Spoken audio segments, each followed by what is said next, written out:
pictures of the event, and after the event I'm going to send you.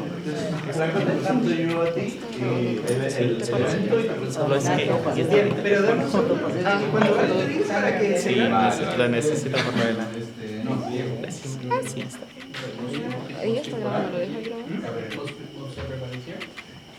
Yes, we're missing Martin, right? Yeah, we're missing Martín. Martín, Es un chico de 16 años. Oh, well.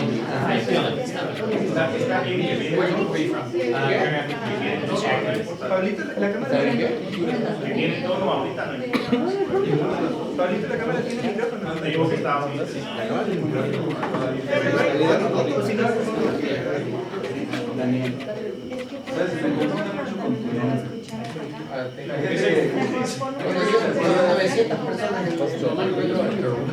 no se acuerdan que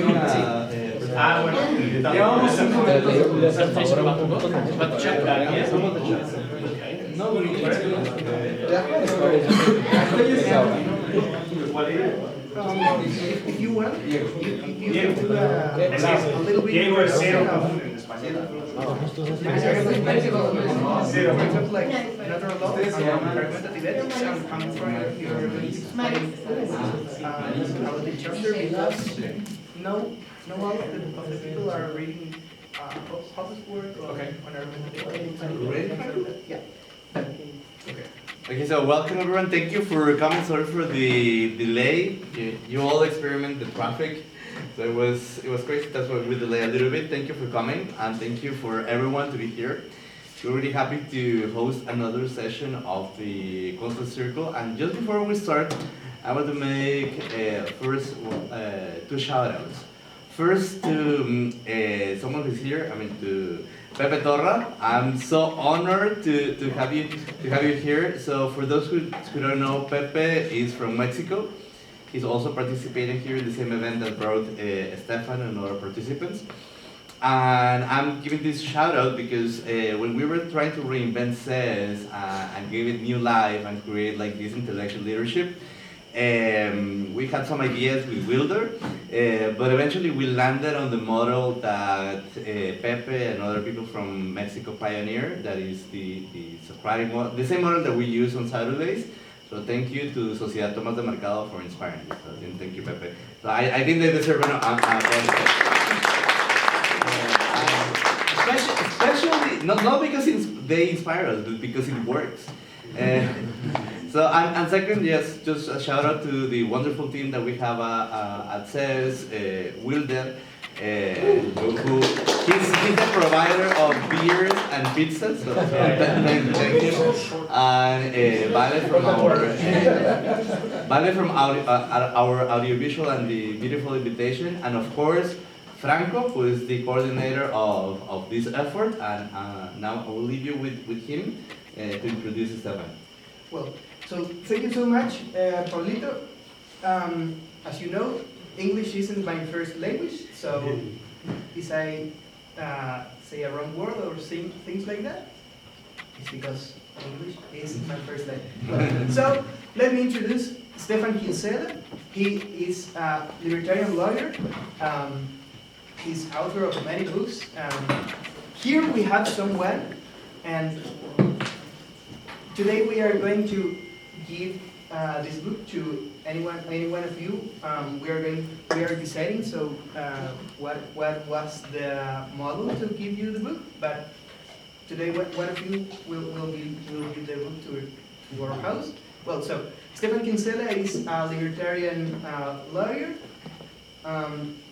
He specialized itself on intellectual property. He have a book of intellectual property, against intellectual property, and you can buy it on Unión Editorial en español, que se llama Contra la Propiedad Intelectual, por si les interesa para los que leen en español. And this book, who is, it's a big book. Well, so today Stephan is going to explain one of the chapters of this book, and but first he's going to explain about two of many interpretations that was in the libertarian movement of law. and the rights that the human have. So Stephan, well, give a big clap to Stephan and.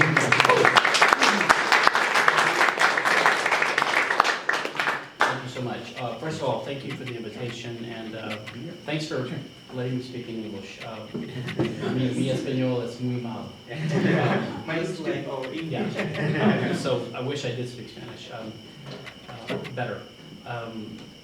But I was only here for today, for this, last night and tomorrow. So I came in just for one day for an IT talk, and when I got the invitation, which was extremely polite, and I appreciated it. In the U.S., I get lots of emails and things from people. American libertarians sometimes don't know how to communicate politely and elegantly and coherently. But that was a nice letter. And he apologized for being last minute, but it's my fault because I just decided to come about 2 weeks ago. So I'm glad to come and I'm glad to do this, and I was delighted to get it because I had no plans tonight anyway. And I love to see, I'm in Houston, it's 4 million people, but I could probably find 3 people to have a discussion like this. Maybe 2, maybe just me. And my son when he's home from college. So I'm happy to do it. And I'm glad not to be asked to speak on intellectual property for once, which is what everyone wants to talk about. So I'm a kind of a retired attorney. I do a little bit of law now, but not much. But I actually was an intellectual property attorney, a patent lawyer. That was my specialty. After I did oil and gas law in Houston for a couple of years, I switched to patent law because the money was better and it made more sense for me. But at the same time, right around the time, in the U.S. you have to take a bar exam to practice in the state. So I'm from Louisiana, so I took the Louisiana bar exam, Texas bar exam, and then the Pennsylvania bar exam when I moved there. But I had to take the patent bar exam too, because you have to pass the bar exam to practice patent law. And to take that bar exam, you have to have a technical degree in the U.S. Mine is engineering. But right around the time I studied for the patent bar and passed it, I decided patent law should be abolished. So I sort of had a dual career for the last 30 years, practicing patent law, and I was really good at it. But I won't say I hated it, but the whole time I was thinking, I'm practicing in an area that shouldn't exist. And some people say, well, isn't that hypocritical, or isn't it unpleasant? And the way I put it is, well, I have lots of libertarian friends who represent people accused of drug crimes. They think the drug war should be abolished. The drug law should be abolished, but they don't have any feelings of guilt about being a defense attorney who's being paid to help someone escape the state's criminal laws. And that's how I look at patent law, as I'm just helping people guide their way through the system that exists. But anyway, that's my background.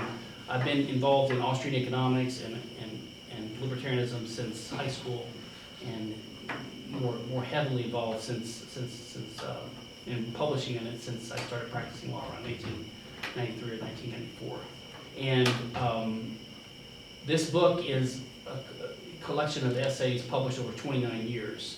And I heavily revise and updated them and integrate them with each other. So it reads, and I think it's organized like a regular book. It is 800 pages because I was a little bit over-inclusive because I figure I might die, and I'm going to get this done now. But in the preface, I do say, if you want to read just the hardcore libertarian theory, read chapters, like 8 chapters. And that's maybe less than half of the book, so you don't have to read the whole book. Some of them you can ignore. Anyway, that's what it's about. Everyone associates me with intellectual property because I'm an IP lawyer and I write on this topic, so I tend to know more about the law because I'm a lawyer than most libertarians who have written about intellectual property who don't know much about law itself, and especially about intellectual property law. So quite often you have an economist or even a lawyer who's, well, not usually lawyers, like Murray Rothbard wrote on this, but he didn't know a lot about it because he's not a lawyer. So it's rare to have a lawyer who knows about it and writes about it, and also is a libertarian, and also is against intellectual property. So I've become known for that, although it was never my favorite topic, and it's still not my favorite topic. My favorite topic was rights theory, which is the first thing I wrote on, which is it's chapters 4 and 5 in this book. My first article was in Reason Papers, a journal Tibor McCann founded in 1992, and it was about this Estoppel theory. And the way I came, and it's similar to Hans Hermann Hoppe's defense of natural rights, which is different than the traditional defense of natural rights. The traditional defense of natural rights is kind of Aristotelian. It's based upon man's nature, how we should live with each other in the world, what moral and ethical duties are. And the problem with that argument, in my view, and in Hans Hoppe's view, and I agree with him, is the problem that Hume noted a long time ago, which is that there's a logical problem going from is to ought. Now, when you take that view, a lot of people think that you're against natural rights and natural law, and you become sort of a scientific monist who believes only in empirical things and consequentialism, but I don't think that's necessarily the case. I think that you can understand what, am I speaking too fast, by the way? I'm from Louisiana, we usually speak slowly there, so people they can't believe I'm from Louisiana when I meet Northerners. So I believe in natural rights and natural law, but I do think that there's a gap. There's a problem, a logical problem, going from the realm of the realm of is and ought is statements, factual statements, to saying because man's nature is this, therefore he should do this. That's what Hume pointed out a long time ago, that there's the is-ought gap, he calls it. And a lot of the scientific types say, well, that means that liberal arts, political philosophy is all just nonsense, but the only thing that matters is testable statements, right? That's what's happened to the economics profession, right? They used to be more a priori, and now they're empirical and utilitarian. Because they wanted to be scientific, because physics had such success in the 20th century, inventing bombs that could kill humanity, things like that, that they wanted to seem scientific, so they started aping the methods of the natural sciences, like Milton Friedman is known for this, his work on positivism, say the positive method of economics. And as an Austrian, I think that's misguided. And because I'm an Austrian, Mises has a dualistic view, a dualistic epistemological view of reality, which is that basically to understand human action, we have to categorize what humans do from sort of two lenses. And one lens is the causal world, the empirical world, the factual world, the descriptive world. And you could say that when people do things, they're behaving. And then from the framework of teleology, of purpose, of human action, we look at people as actors, not as behaviors. And in that way, we conceive of them as having choice and having goals and employing means to do things. And so that dualistic way of looking at things is perfectly natural, I think. They're both useful ways of conceptually identifying truth about the universe. I also, as a sort of former Randian, have never, well, I still agree with her four main principles. She wouldn't agree with my application because I think she was wrong about the state. I'm an anarchist. I think if you follow her non-aggression principle or her rights theory or what she calls capitalism, if you follow it consistently, it means that the state can't, the state is also illegitimate and criminal, which is almost implied in Atlas Shrugged. I mean, Galt's Gulch is roughly an anarchist paradise, but she doesn't want to go there. And also, she's wrong about intellectual property. That's her two big mistakes. But her, the broad outlines: reality, self-interest, capitalism. What's the other one? We can know reality. There is reality. We have the right to self-interest, and the right to live for ourselves, and capitalism, based on all that. I think those are roughly correct. So I've never, and I agree with her that she has a saying that Rand tried to fight dichotomies, right? The book, The Russian Radical, by Chris Skibera, one of my friends, he tries to examine her theory from the point of view of a lot of her work is trying to oppose dichotomies. So she opposed the is-ought dichotomy. She opposed the fact-value dichotomy. She tried to unify things. And sometimes she goes too far in rejecting Mises and praxeology and all this. Like Ayn Rand opposed moral relativism, which she used the word subjectivism for. You should be subjective. So the objectivists are a little bit nervous about the Misesians who talk about subjective value, but they're just two different senses of the word. Subjective value for Austrians doesn't mean moral relativism. It just means that value is perceived from the perspective of the actor. And I don't think that's incompatible with objectivism at all. But in any case, what Rand emphasized was that there's no conflict between the practical or the utilitarian or consequentialist way of looking at morals and ethics and human action or human behavior and the sort of natural rights or the moral way, she thought that they naturally converge, because as she said, the moral is the practical, which I agree with. So I don't think there's any reason to think that if you approach like how society should work, like a lot of the economists at APEE do, from an economic point of view, or as Mises did. Mises was a consequentialist. He's not a utilitarian. People say he is. He's not a utilitarian. He's a consequentialist. I view utilitarianism as a subset of consequentialism. Consequentialism means you judge the merit of an act by its consequences. It doesn't mean you think you can have interpersonal utility comparisons and sum things up, which is sort of a subset. That's utilitarianism, which is clearly flawed methodologically, which I point out in my Against Intellectual Property.